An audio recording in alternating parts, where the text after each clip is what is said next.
Howdy, y'all. Welcome to Liberty Call. Today is Tuesday, February 27, 2024. Hope everybody's having a fantastical day out there in the interwebs. It's snowing here in Colorado. Yuck.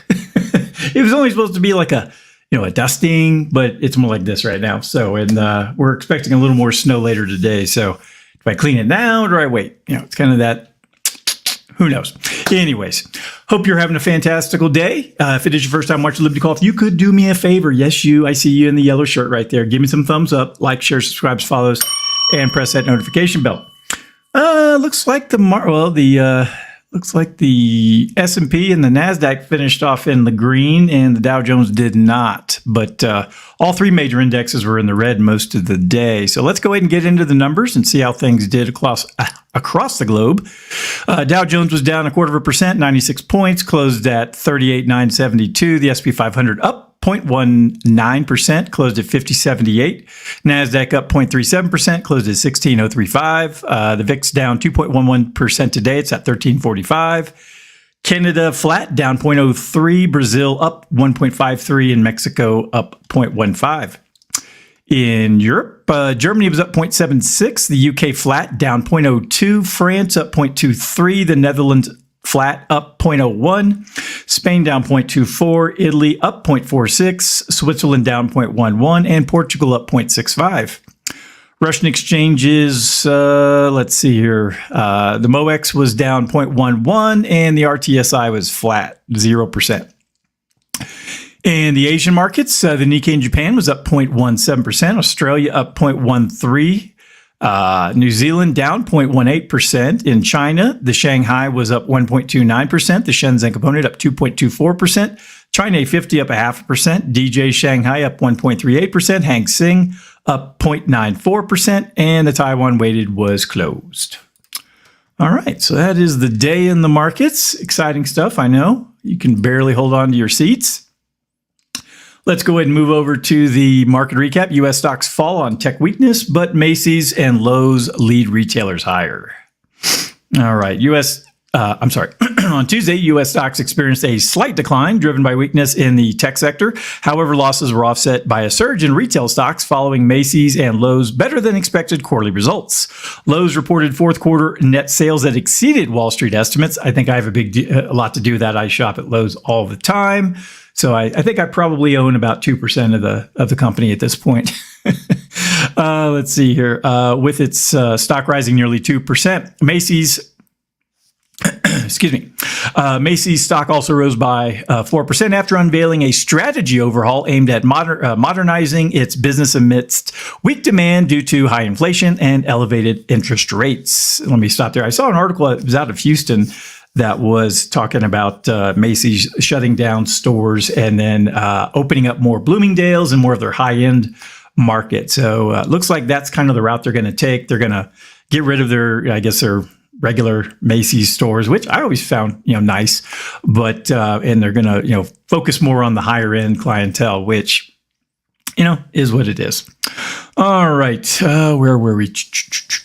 The positive performance from retailers comes amid a busy week for quarterly earnings reports, with TJX companies and Best Buy set to release their results. However, consumer confidence unexpectedly fell to a 3-month low in February, signaling growing concerns over inflation's impact on spending habits. Additionally, durable goods orders dropped more than expected in January, largely due to a sharp decline in bookings from commercial aircraft. Amidst these economic indicators, Federal Reserve officials continue to caution against premature rate cuts, citing above target inflation and strong demand momentum. In the tech sector, Zoom stood out with a 6% rise after reporting stronger than expected earnings and announcing a $1.5 billion share buyback. However, Unity Software and Workday faced declines after reporting weaker than expected guidance. Energy stocks slipped despite gains in oil prices, driven by reports suggesting that OPEC Plus may extend voluntary oil output cuts into the second quarter. They've been doing this since late last year.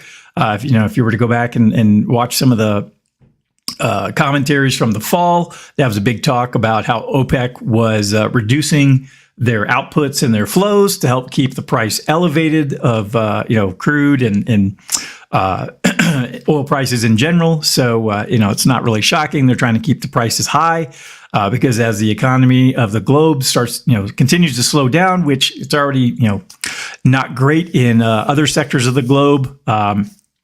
They're trying to keep their margins good, so not really shocking. This extension follows earlier agreements amid a stabilizing oil markets, although disagreements among OPEC Plus members have persisted regarding output limits. Overall, market sentiment remains mixed as investors assess economic data, corporate earnings, and geopolitical factors impacting various sectors. So, yeah, I would have expected oil prices to have receded instead of gone back. I mean, I think they're up 5 or somewhere between 5 and 10% year to date. So that's not going to help the inflation numbers because oil affects everything. Oil, energy across the board, and energy affects, from turning on your lights at your house to turning on your lights at work to getting to work to getting your stuff back and forth to work, everything. All righty, next up, U.S. durable goods orders slump. Business investment on equipment appears soft. In January, orders for long-lasting U.S. manufactured goods, that's an oxymoron right there.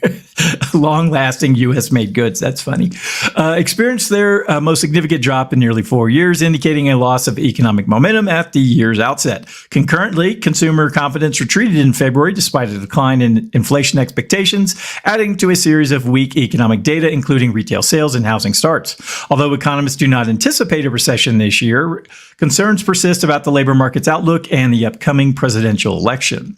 Durable goods orders spanning items like toasters and aircraft meant to last 3 years or more plummeted 6.1% in January, driven by a sharp decline in commercial aircraft bookings.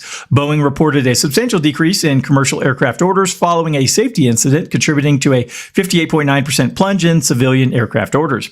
Overall, transportation orders declined 16.2%, with motor vehicle and parts orders falling by 0.4%. Meanwhile, business investment in equipment appeared to have eased, with non-defense capital goods orders, excluding aircraft, rising only 0.1% in January. Core capital goods shipments saw a modest increase of 0.8%, suggesting a weaker start for business equipment spending in the first quarter. Despite the resilience of the labor market, consumers' perceptions of job opportunities have softened, contributing to a decline in consumer confidence. The sentiment shift reflects concerns about the labor market and the U.S. political environment. However, consumers remain optimistic about making big-ticket purchases in the future, albeit with expectations of easing price pressures. In housing, house prices rose modestly in December, indicating a slowdown in home price appreciation that aligns with expectations of decelerating rental inflation. Overall, the economic landscape remains uncertain, with various factors influencing consumer behavior, business investment, and overall economic growth. All right. So, and I was reading John Malden's article that went out over the weekend today, and he was talking about how, in some aspects, the economy looks, pretty good. And, I would call it more stable than anything. I wouldn't really call it good. But you could also look at other aspects of the economy as far as, the data that comes out and say, this is terrible. So, it's kind of where in between. I personally think it's going to get worse before it gets better. But, that's just my own personal opinion. All right, last up, Fed and Treasury insured dollar downside is ahead. And this was from Simon White, Bloomberg macro strategist. Let's see what Simon had to say. All right, according to Simon White, a Bloomberg macro strategist, recent trends suggest that the U.S. dollar, which has shown strength in the early part of 2023, is unlikely to sustain this momentum for long. White argues that despite the current trend favoring a strong dollar, a combination of fiscal and monetary policies will push the currency back into a downtrend reminiscent of its trajectory from the highs of 2022. One significant factor contributing to this outlook is the persistent large fiscal deficits being run by the U.S. government, mirroring trends in other developed economies. These deficits, driven by pro-cyclical fiscal policies, are seen as inflationary and thus detrimental to the long-term value of the currency. The expectation of ongoing deficit spending poses downside risks to the dollar against other currencies. Moreover, leading indicators, particularly the real yield curve, suggesting a negative outlook for the dollar in the short term. The real yield curve, which typically precedes movements in the dollar by 6 to 9 months, has been flattening despite the Federal Reserve's pivot in December. This divergence between short-term and long-term real yields indicates a potential weakening of the dollar ahead.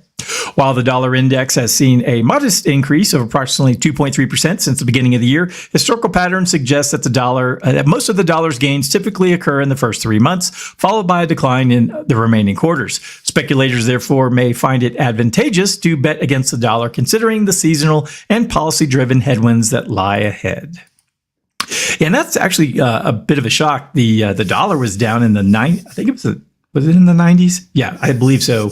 4 years ago when all this nonsense and madness got started, and I was pointing out to clients is like watch the dollar. If it really if it falls below 90 and continues that trend, could lead for some bad things to happen here domestically.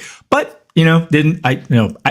what I didn't anticipate was that the rest of the major currencies and central banks were going to just print as much as we did, if not more, which in the end left the dollar in better standing than the other 6 currencies it's rated against. So, you can't always foresee everything, unfortunately. All right. Well, that's everything I have for today. If anyone needs anything from me, please go to dsafinancialgroup.com. Hang on. There it is right there on the screen, dsafinancialgroup.com. All my contact information is there. I hope you have a wonderful evening. I got to go get some snow out of the driveway in a few minutes, and I'll talk to you next time. Adios.